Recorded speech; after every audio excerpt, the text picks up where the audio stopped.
आप लोग का आपके अपने YouTube channel Bihar board Galaxy में बहुत बहुत स्वागत है।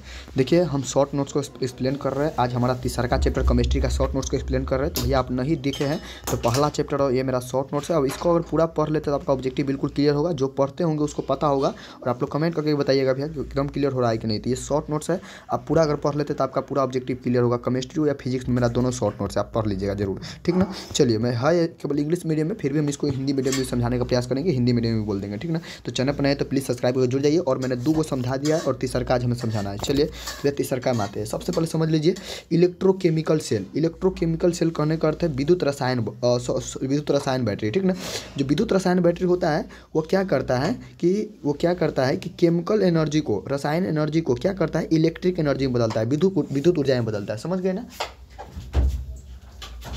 देखिए इलेक्ट्रोकेमिकल सेल जो होता है, याद रखिएगा, इलेक्ट्रोकेमिकल सेल केमिकल एनर्जी को कौन चीज़ में कन्वर्ट करता है, इलेक्ट्रिक एनर्जी में। जबकि इलेक्ट्रोलाइटिक सेल इलेक्ट्रिक एनर्जी को केमिकल एनर्जी में चेंज करता है। तो याद रखिएगा, इलेक्ट्रोकेमिकल सेल केमिकल एनर्जी को इलेक्ट्रिक एनर्जी में, जबकि इलेक्ट्रोलाइटिक सेल इलेक्ट्रिक एनर्जी को केमिकल एनर्जी में चेंज करता है। याद रखिएगा, ऑब्जेक्टिव में आता है। कंडक्टर आपको मालूम होगा, conductor electricity due to free electron और मोबाइल आयन। कहे का अर्थ है कि मुक्त इलेक्ट्रॉन और मोबाइल आयन के कारण कोई भी कंडक्टर किसी भी विद्युत का चालन करता है। यानी कि कोई भी जो कंडक्टर है, वो कंडक्टर कहने का अर्थ, मान लीजिए लोहा से करंट जा रहा है। इसका यह कारण है कि इसमें मुक्त इलेक्ट्रॉन फ्री हो जाता है, वो गति करने लगता है, या जिसे हम लोग मोबाइल आयन भी कहता है। तो पूछता है ऑब्जेक्टिव कि बताइए कंडक्टर किसी भी विद्युत का चालन क्यों करता है, वाई, व्हाट इज रीजन। तो कहिएगा कि फ्री इलेक्ट्रॉन के कारण और मोबाइल आयन के कारण, यानी कि वो कंडक्टर यानी इलेक्ट्रिसिटी का चालन करता है। तो वही लिखे हैं, कंडक्ट इलेक्ट्रिसिटी। कंडक्टर जो होता है इलेक्ट्रिसिटी का चालन करता है ड्यू टू इसके कारण, फ्री इलेक्ट्रॉन और मोबाइल आयन के कारण। समझ गए ना। चलिए आगे पानी में चलिए आइए। कंडक्टर होता है, एक मेटालिक भी होता है, एक नॉन मेटालिक भी होता है। जैसे मेटालिक में देख लीजिए एजी कहने का अर्थ है सिल्वर, और ग्रेफाइट नॉन मेटल है ना, यानी कि कहने का अर्थ ग्रेफाइट भी विद्युत का चालन करता है। जब बच्चा में हम लोग पेंसिल से लिखते थे, जैसे हम लोग पेंसिल से लिखते थे तो उसमें जो काला काला रहता है ना, वो ग्रेफाइट रहता है, ठीक ना। तो ग्रेफाइट भी विद्युत का चालन करता है और एजी भी करता है। तो कंडक्टर 2 प्रकार का होता है, एक मेटालिक एक नॉन मेटालिक। मेटालिक में हो गया चांदी, जो सबसे बड़ा यानी कंडक्टर सबसे ज़्यादा विद्युत चालन करता है, और उसके बाद ग्रेफाइट भी करता है, ठीक ना। चलिए अगला, नॉन कंडक्टर किसे बोलेंगे, does not conduct electricity due to absence of free electron. हाँ पूछेगा कि बताइए व्हाट इज रीजन कि नॉन कंडक्टर इलेक्ट्रिसिटी का चालन नहीं करता है। तो यह कारण है कि उसमें इलेक्ट्रिसिटी का चालन करने का यह कारण है कि उसमें अब्सेंस होता है, यानी कि अनुपस्थित होता है कौन चीज, फ्री इलेक्ट्रॉन। कंडक्टर में फ्री इलेक्ट्रॉन होता है, इसलिए वो कंडक्टर इलेक्ट्रिसिटी विद्युत का चालन करता है। लेकिन नॉन कंडक्टर में फ्री इलेक्ट्रॉन नहीं होता है, मुक्त इलेक्ट्रॉन नहीं होता है, इसलिए उसमें अनुपस्थित रहता है, इसलिए कंडक्टर इलेक्ट्रिसिटी का चालन नहीं करता है। अगला ये नॉन कंडक्टर 2 प्रकार का होता है, एक इंसुलेटर होता है, एक नॉन इलेक्ट्रोलाइटिक कंडक्टर होता है, ठीक ना। फिर भी ये सब ज़्यादा इंपॉर्टेंट है नहीं, फिर भी याद रखिएगा। नॉन कंडक्टर 2 प्रकार के, एक इंसुलेटर, जिससे अब्सेंस, इंसुलेटर में क्या होता है, अब्सेंस ऑफ फ्री इलेक्ट्रॉन, इसमें फ्री इलेक्ट्रॉन नहीं होता है, इसलिए वो विद्युत का चालन नहीं करता। कैसे, जैसे प्लास्टिक, रबर, वुड, इसमें इलेक्ट्रॉन गति में नहीं रहता, यानी कि इलेक्ट्रॉन का अनुपस्थित रहता है, गति में नहीं हो पाता है, इसलिए वो इलेक्ट्रॉन विद्युत का चालन नहीं करता है। और दूसरा क्या है, नॉन इलेक्ट्रोलाइटिक का वैसा वाला जो द्रव वाला रहे। तो इसमें अब्सेंस ऑफ मोबाइल आयन, द्रव में मोबाइल आयन का कमी होता है, इसलिए वो इलेक्ट्रिसिटी का चालन नहीं करता। जैसे रेन वाटर कहने का अर्थ है जिसका पीएच मान 7 हो। 7 अगर किसी जल का पीएच मान, वाटर का पीएच मान होगा तो वो नहीं करेगा, ठीक ना। तो रेन वाटर, पेट्रोल, डीजल, ये सब इलेक्ट्रिसिटी का चालन नहीं करता है। समझ गए ना, याद रखिए। फिर भी उतना जो ऊपर बोले केवल इतना आता है कि बताइए कंडक्टर इलेक्ट्रिसिटी का चालन क्यों करता है। तो भैया ड्यू टू फ्री इलेक्ट्रॉन और मोबाइल आयन, उसमें मोबाइल आयन होता है, फ्री इलेक्ट्रॉन होता है इसलिए, और नॉन कंडक्टर में नहीं होता है इसलिए वो नहीं करता है। समझ गए, इतना इंपॉर्टेंट है। रेजिस्टेंस आप लोग फिजिक्स में ही पढ़े होंगे, तीसरा चैप्टर। रेजिस्टेंस होता क्या है, सबसे पहले इसे ओम द्वारा इस रेजिस्टेंस को आर द्वारा डिनोट करते हैं, इसका यूनिट होता है ओम, होता है ना, सबको आपको पता होगा कि रेजिस्टेंस को आर द्वारा डिनोट करते हैं, इसका यूनिट क्या होता है, ओम होता है ना, याद रखिएगा। चलिए आइए, तो वही पूछा है रेजिस्टेंस क्या है। तो रेजिस्टेंस अपोज द इलेक्ट्रिसिटी, सही बात है, जो विद्युत का विरोध करे उसे हम लोग रेजिस्टेंस बोलते हैं। आर बराबर फार्मूला होता है वी आई, याद रखिएगा, सही बात है। आर बराबर होता है वी आई होता है, यहाँ पर ओम्स के यहाँ पर हम लोग पढ़ते हैं ना, ओम्स के लॉ पढ़ते हैं, वी बराबर आई आर, तो वहीं से निकलता है आर बराबर वी आई निकलता है ना। और वो आपको बता दूं कि हाल फिलहाल में एक मेरा एग्जाम था, बहुत यानी कि बहुत ईजी वे में पूछा था, यहाँ से कुछ नहीं आता, बहुत आसान बता में, इतना मस्त न्यूमेरिकल दिया था, पूरा का पूरा बहुत अच्छा न्यूमेरिकल दिया था, तो बहुत इंपॉर्टेंट भी है, ठीक ना। रेजिस्टेंस अपोज द इलेक्ट्रिसिटी का विरोध करता है, ठीक ना। आर बराबर जैसे कि जब वी बराबर आई आर होता है ओम के नियम के अनुसार, 10वें में हम लोग पढ़े हैं कि ना, तो इसलिए वी बराबर आई आर होता है, तो आर बराबर क्या होगा, वी आई होगा, याद रख लीजिएगा, वी बटा में आई, वी आई नहीं, वी बटा में आई होगा, वी बटा में आई। VI तो पावर का होता है। चलिए कंडक्टेंस बहुत इंपॉर्टेंट है। कंडक्टेंस देखिए दो चीज़ समझिए, एक होता है रेजिस्टेंस होता है ना, और एक होता है कंडक्टेंस। तो रेजिस्टेंस का इन्वर्स होता है उसे कंडक्टेंस बोलते हैं, ठीक ना। जिसे हम लोग रेजिस्टेंस का इन्वर्स होता है तो उसे हम लोग कंडक्टेंस बोलते हैं, ठीक ना। जिसे जी द्वारा जिसे हम लोग डिनोट, इसका जो फॉर्मूला होता है 1/R होता है ना, 1/R होता है, याद रखिएगा। या अब देखिए एक होता है कंडक्टेंस हो गया। देखिए ओम्स लॉ क्या कहता है कि यही सवाल पूछा था, यही पूछा था कि बताइए कोई भी भौतिक राशि कांस्टेंट हो यानी कि नियत हो, उस पर जो भी होता है डायरेक्टली प्रोपोर्शनल होता है करंट का, यही सवाल पूछा था। तो हमको यहाँ दिया था कि ओम्स लॉ होगा कि कूलॉम्स लॉ होगा, कि एक और दिया था न्यूटन्स लॉ होगा, इस प्रकार दिया था। तो हम वहाँ पर ओम्स लॉ मारे थे, यही सवाल आया था, न्यूमेरिकल भी आया था, बहुत मस्त। चलिए तो याद रखिएगा ओम्स लॉ का फॉर्मूला क्या है, एट कांस्टेंट टेम्परेचर पर भी जो होता है ना वोल्ट जो होता है समानुपाती होता है किसके, आई के, यानी कि इसका याद रखिएगा, वहाँ से फॉर्मूला निकलता है। आइए अगला होता है, तब भैया देखिए हम क्या बोल रहे थे, रेजिस्टेंस का इन्वर्स होता है कंडक्टेंस और रेजिस्टिविटी का इन्वर्स होता है कंडक्टिविटी, याद रखिएगा। जिसे हम लोग जी द्वारा डिनोट करते हैं तो जी बराबर IR होता है, जबकि सिग्मा बराबर डिनोट करते हैं तो 1/ρ होता है ना। तो इसे हम लोग बोलते हैं कंडक्टिविटी और इसे हम लोग बोलते हैं कंडक्शन, बोलते हैं ना, कंडक्टेंस, याद रखिएगा। अगला कहता है स्पेसिफिक कंडक्टेंस। आइए देखिए यहाँ पर देखिए थोड़ा सा, एक मिनट। स्पेसिफिक रेजिस्टेंस, हाँ उसे हम लोग रेजिस्टिविटी बोलते हैं। तो रेजिस्टेंस को R द्वारा डिनोट करते हैं, फॉर्मूला होता है इसका यूनिट होता है ओम, जबकि रेजिस्टिविटी को हम डिनोट करते हैं रो का फॉर्मूला होता है RA/L, इसका यूनिट होता है ओम मीटर, होता है ना, RA/L ओम मीटर होता है। अच्छा इसके बाद याद रखिएगा कि स्पेसिफिक कंडक्टेंस या इसे हम लोग कंडक्टिविटी बोलते हैं, स्पेसिफिक कंडक्टेंस भी बोलते हैं, कंडक्टिविटी बोलते हैं।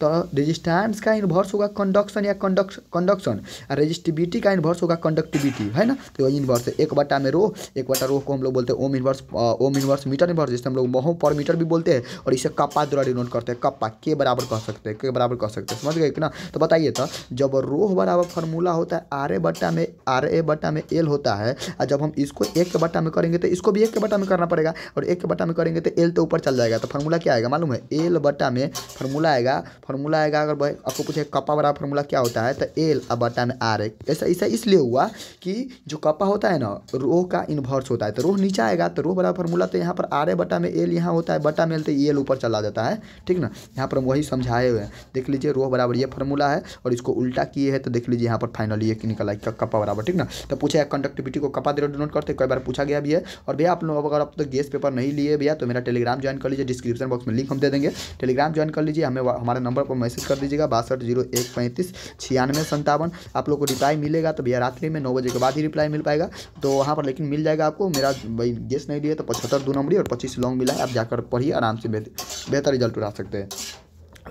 चलिए सेल कांस्टेंट पूछा गया है, ये नहीं आएगा आप में क्योंकि भैया हम लोग 2024 में पूछ चुका है, ठीक ना। चलिए सेल कांस्टेंट फिर भी पढ़ लीजिए। सेल कांस्टेंट को A और G द्वारा डिनोट करते हैं, फार्मूला होता है K/C, क्या होता है कप्पा हुआ है स्पेसिफिक कंडक्टेंस बटा में ऑब्जर्व कंडक्टेंस, इसका फार्मूला होता है A बराबर में L बटा, यही फार्मूला पूछा था। बताइए स्पेसिफिक कंडक्टेंस का अति क्या होता है, यानी फार्मूला क्या होता है, तो A बटा में L बटा A होगा। आप में पूछेगा कि इसका यूनिट क्या होता है, तो मीटर इन्वर्स या सेंटीमीटर इन्वर्स, बहुत इंपॉर्टेंट है।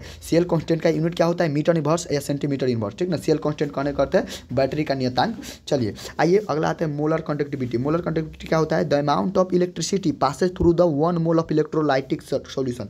1 मोल अगर कोई ऐसा सॉल्यूशन है, 1 मोल सॉल्यूशन है, उससे जितना भी विद्युत पास करेंगे ना उसे हम लोग मोलर कंडक्टिविटी बोलेंगे। वही हम लिखे हुए हैं, पर आसान भाषा में लिखे हैं कि द अमाउंट ऑफ इलेक्ट्रिसिटी की मात्रा पासेस थ्रू गुजरेगा 1 मोल ऑफ इलेक्ट्रोलाइटिक सेल, एक मोल इलेक्ट्रोलाइटिक सॉल्यूशन से गुजरने वाली विद्युत की मात्रा को क्या बोलते हैं, मोलर कंडक्टिविटी बोलते हैं, मोलर कंडक्टिविटी, ठीक ना। मोलर चालकत्व बोलते हैं इसको। इसका क्या डिनोट करते हैं, इसे हम लोग लैम्डा एम द्वारा डिनोट करते हैं। लैम्डा एम का फॉर्मूला होता है क्या है, कप्पा गुने 1000 बटा में मोलारिटी, याद रखिएगा, कप्पा गुने 100 बटा में मोलारिटी। इसका यूनिट होता है मोहो मीटर स्क्वायर पर मोल, मोहो मीटर स्क्वायर पर मोल, ठीक ना, मोहो मीटर स्क्वायर पर मोल, समझ गए ना, बड़ा इंपॉर्टेंट है। चलिए अगला इक्विवेलेंट कंडक्टिविटी, दोनों याद रखिएगा, मोलर कंडक्टिविटी इक्विवेलेंट कंडक्टिविटी क्या होता है, अगर वन इक्विवेलेंट से पास होने वाला करंट को मोलर कंडक्टिविटी कहेंगे, और 1 मोल इलेक्ट्रोलाइटिक सॉल्यूशन से पास होने वाला को मोलर कंडक्टिविटी बोलेंगे। मोल रहेगा तो मोलर, अति इक्विवेलेंट रहेगा तो इक्विवेलेंट कंडक्टिविटी, समझ गए ना। इसे हम लोग लैम्डा एम है, इसको हम लोग लैम्डा एम, इसको हम लोग लैम्डा एम और इसको लैम्डा एन द्वारा डिनोट करते हैं। इसका फॉर्मूला होता है K बटा में 1000 बटा में एन कहे कर नॉर्मलिटी है, उसका एम कहे कर मोलारिटी होता है, समझ गए ना। इसका देख लीजिए, इसका यहाँ पर लिखा हुआ है कि यहाँ पर लिखे हुए देख लीजिए मोहो पर मीटर स्क्वायर पर इक्विवेलेंट, इसका भी यूनिट याद रखिएगा, बड़ा इंपॉर्टेंट है। देखिए कभी भी कंपेयर करके पढ़िएगा तो बहुत अच्छा लगता है।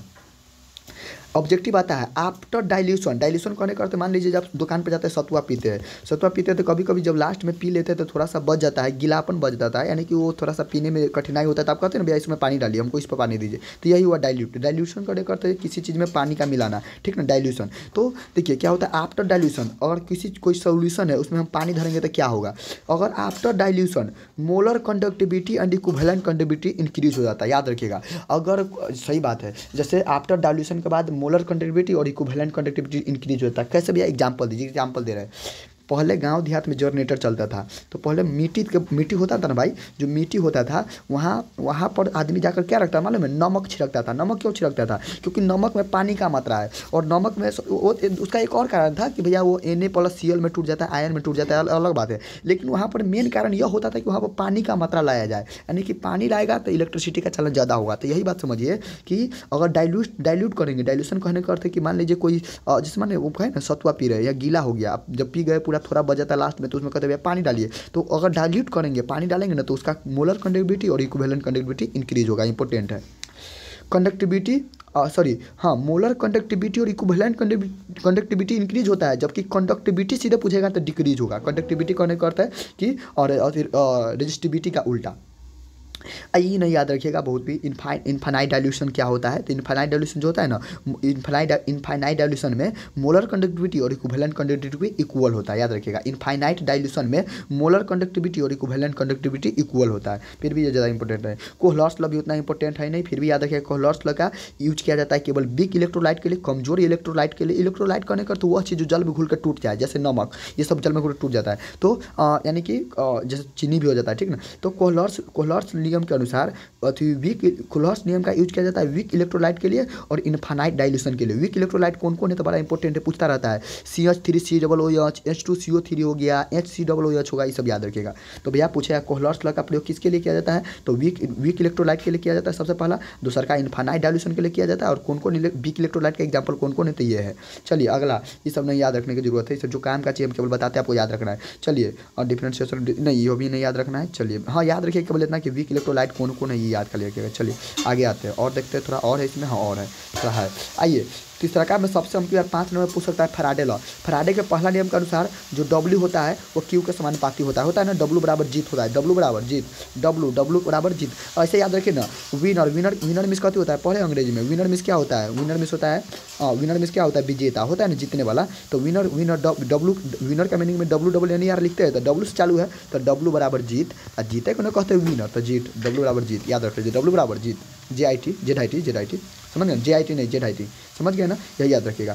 बाकी वो सबका हम बताए वो कौन कौन क्या है, केवल फार्मूला याद रखिए, बाकी ज़्यादा याद रखने की जरूरत है नहीं। और एक याद रख लीजिएगा कि ये जो होता है ना, जेड को हम लोग कहते हैं इलेक्ट्रोकेमिकल इक्विवेलेंट है। इसका फार्मूला होता है Z बराबर A बटा में NF, Z बराबर A बटा में NF, Z बराबर A बटा में NF, Z बराबर A बटा में NF, ठीक ना। चलिए बाकी सब पढ़ने की जरूरत है नहीं, याद रखिएगा। हाँ, इलेक्ट्रोड टूटता है तो एगो पॉजिटिव में एगो निगेटिव में, तो निगेटिव को एनोड बोलते हैं, पॉजिटिव को कैथोड बोलते हैं, ठीक ना। पॉजिटिव को एनोड बोलते हैं, निगेटिव को कैथोड बोलते हैं। बाकी बात ऑक्सीडेशन, हाँ एनोड पर ऑक्सीडेशन होता है और कैथोड पर रिडक्शन होता है, केवल याद रखिएगा। ऑक्सीडेशन कहने का अर्थ होता है कि ऑक्सीजन का जुड़ना, हाइड्रोजन का निकलना। रिडक्शन कहने का अर्थ है ऑक्सीजन का भागना, हाइड्रोजन का जुड़ना। तो इलेक्ट्रोड दो प्रकार के, एक पॉजिटिव एवं निगेटिव। निगेटिव को एनोड बोलते हैं, पॉजिटिव को कैथोड बोलते हैं। और अब अति पॉजिटिव में ऑक्सीडेशन होता है, एनोड पर ऑक्सीडेशन होता है, कैथोड पर रिडक्शन होता है। क्लियर, यहाँ तक बात, कोई दिक्कत नहीं होगा। इलेक्ट्रोड पोटेंशियल याद रखिएगा, the potential difference develops between electrode and its electrolytic solution is NSL. किसी भी सेल में इलेक्ट्रोड और उसके इलेक्ट्रोलाइटिक सॉल्यूशन के बीच में जो डिफरेंस होगा ना, उसे हम लोग इलेक्ट्रोड पोटेंशियल बोलेंगे। ई बराबर ई कैथोड है, ई एनोड, देख लीजिए, ई बराबर ई कैथोड, ई एनोड। आपको फार्मूला याद करना पड़ेगा भैया, आप तो याद करना आपका ही काम है। चलिए स्टैंडर्ड इलेक्ट्रोड पोटेंशियल क्या होता है, देखिए तो इलेक्ट्रोड पोटेंशियल को ई द्वारा डिनोट करते हैं, स्टैंडर्ड इलेक्ट्रोड पोटेंशियल को ई नॉट द्वारा डिनोट करते हैं। ई नॉट का एट स्टैंडर्ड देखिए, यानी कहने का तो 298 डिग्री केल्विन और 1 atm प्रेशर पर अगर एक इतना प्रेशर पर इलेक्ट्रोड इलेक्ट्रोलाइटिक सॉल्यूशन के बीच में जो डिफरेंट होगा ना, उसे हम लोग स्टैंडर्ड इलेक्ट्रोड पोटेंशियल कहेंगे, ठीक ना। इसमें केवल स्पेसिफिक आ जाता है, यानी कि इसको स्टैंडर्ड इसलिए कहते हैं कि इसमें टेम्परेचर स्टैंडर्ड हो जाता है 298 केल्विन, इतने पर देखना है और 1 atm प्रेशर आना चाहिए, ठीक ना। अगला वोल्ट SOP SR भी होता है, पूछता है सवाल, फिर भी यहाँ पर याद रखिएगा, ज़्यादा इंपॉर्टेंट है नहीं, फिर भी पूछता है यहाँ सब्जेक्टिव। चलिए यहाँ पर एक और थोड़ा बता देते हम। जो आपको याद रखना है। ईसीएस है, ईसीएस कहने का अर्थ है इलेक्ट्रोकेमिकल सीरीज होता है भैया। इलेक्ट्रोकेमिकल सीरीज में याद रखिएगा हाइड्रोजन के ऊपर निगेटिव होता है, हाइड्रोजन के नीचे पॉजिटिव होता है, ऊपर से नीचे आने पर एसआरपी होता है और नीचे यानी कि ऊपर से नीचे आने पर एसआरपी बढ़ता है और ऊपर से नीचे आने पर एसओपी घटता है। ठीक ना, इसे याद करना पड़ेगा आपको। एसआरपी क्या होता है, एसओपी क्या होगा, पूरे चैप्टर में पढ़ाए होंगे, बल्कि जब ऑब्जेक्टिव है नहीं, याद रखिएगा। मोस्ट पावरफुल ऑक्सीडेशन एजेंट कौन है, F2 है, बहुत इंपॉर्टेंट है। मोस्ट पावरफुल ऑक्सीडेशन एजेंट कौन है, F2 है। और याद रखिएगा, और कहेगा कि मोस्ट पावरफुल रिडक्शन एजेंट कौन है, तो lithium. Most powerful oxidation agent कौन, F2। और मोस्ट पावरफुल रिडक्शन एजेंट कौन, Li, लिथियम, याद रखिएगा। चलिए बाकी ये सब इंपॉर्टेंट है नहीं, हाइड्रोजन नहीं, चलिए ये सब इंपॉर्टेंट है नहीं, जो इंपॉर्टेंट था बाकी बात हम आपको पूरा पूरा बता दिए और याद करने के लिए भी बोल दिए कि कैसे कैसे याद करना है। और जो ये कभी कभी पूछता है कि भैया Na2SO पर फोड़ेंगे तो क्या होगा, इसका हम एक अलग से हम क्लास लेकर आ रहे हैं कि आप टेंशन मत लीजिए। इस पर एक नंबर आता है, फिर भी हम इसका अलग से क्लास करा देते हैं। बैटरी कौन कितने प्रकार का होता है, कोरिजन क्या होता है, सारे के सारे बात बता देते हैं। कोरिजन में क्या होता है कि वेट बढ़ जाता है, कहते हैं कोरिजन कब होता है, मान लीजिए लोहा का छड़ है, लोहा के छड़ को हवा में नमी में छोड़ दीजिएगा ना पानी वाला जगह पर, तो इसमें जंग लग जाएगा, तो आपको लगेगा कि भैया वेट इसका बढ़ गया है, वेट बढ़ जाता है। कोरिजन करने का जंग लगने की प्रक्रिया, ठीक ना। बाकी बात है कोरिजन से कैसे प्रिजर्वेशन करेंगे, कैसे हटाएंगे, तो भैया पेंटिंग प्रोसेस है, बहुत सारा प्रोसेस है। जिंक का जो होता है पाउडर, जिंक का जो पेस्ट होता है वो भी लगा कर हटा सकते हैं, बहुत सारा प्रक्रिया है। बैटरी 2 प्रकार का होता है, सारा सारा याद रखिएगा। फ्यूल सेल जो होता है ना, H2O2 को फ्यूल सेल बोलते हैं, याद रखिएगा। ऑक्सीजन ये प्रदूषण मुक्त होता है, ठीक ना, पॉल्यूशन मुक्त होता है H2O2 को। बाकी इसमें है नहीं इंपॉर्टेंट, याद रखिएगा। बाकी जितना पढ़ा दिए, और अब चौथा पाँचवा हम जल्दी समझाकर और पूरा खत्म करेंगे। लगभग कितना पेज में है, 47 पेज में आपका पूरा केमिस्ट्री समझते हुए। चलिए फिर मिलेंगे अगले वीडियो में। सभी को जय हिंद, जय भारत, वंदे मातरम। आप लोग इसी प्रकार देखते रहिए, कोई दिक्कत हो तो कमेंट बॉक्स में जरूर बताइएगा।